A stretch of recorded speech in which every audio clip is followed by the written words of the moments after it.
L'implication des habitants dans la révélation collective d'une cité, c'est trouver une manière singulière de parler ou de s'exprimer par l'action autour de ce qui fait la singularité d'un territoire. Alors, il peut être un paysage, un bout de ville, une cité patrimoniale, voire même un ensemble hétéroclite. L'implication des habitants, c'est un changement de regard sur le quotidien, sur l'ordinaire, afin que celui-ci participe de l'extraordinaire.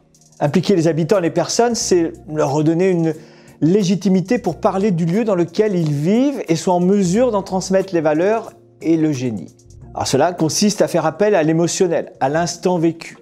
Réfléchir sur la participation et l'implication des habitants, c'est avant tout une mise en confiance pour faire émerger les possibles. Comment fait-on ou comment peut-on faire? En préambule, c'est trouver un sens. Mais c'est quoi trouver un sens? Eh bien, c'est faire émerger une direction qui permette aux habitants et usagers d'un lieu, d'une cité, de se sentir concernés. Et ce, en s'appuyant sur les usages du quotidien. Ce sens, on le nomme le récit commun. Il est l'assise de la participation. C'est indéniable. Alors pour une participation active, c'est 3 étapes. Donner envie, impliquer, approprier. La première étape, le donner envie, c'est le déclenchement de la participation collective et joyeuse. Alors pour ce faire, on utilise des dispositifs simples, parfois décalés, qui paraissent n'avoir aucun lien avec le questionnement posé, mais qui indirectement créent de l'émotionnel, favorisent l'expression. Par exemple, la redécouverte de la cité par la balade collective, ou la mise en place d'un collectage original en commun. Tout au long du processus participatif, on valorise les contenus émergents des temps de travail avec les habitants et les personnes. Ce type d'approche permet notamment de nourrir le parcours de découverte du patrimoine. Le contenu est ainsi partagé par les habitants et les riverains. Et de fait, ils prennent conscience que leur habitat, leur jardin, entre autres, participent de la construction de la mise en scène de la découverte de la cité. Par exemple, sensibilisation sur la qualité des rénovations, mise en place de plantations au pied de mur, réalisation collective de mobilier, etc., etc.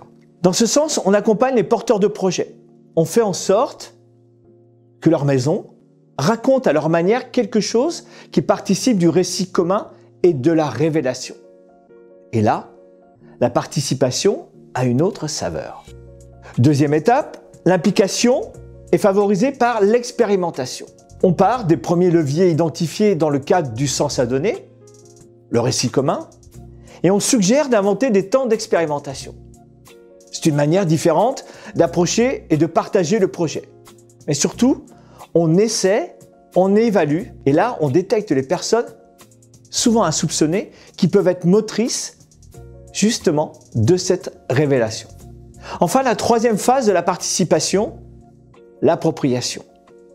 Mais l'appropriation au sens de connaissance et de reconnaissance du lieu et de ses valeurs. Cette phase est la plus complexe dans la mesure où elle demande une forme d'engagement dans le temps. Elle n'a pas d'échéance. Pour la mener à bien, on se sert de l'événementiel, quel qu'il soit. Pourquoi? Parce qu'il favorise l'expression créative pour déboucher sur des moments heureux et d'épanouissement.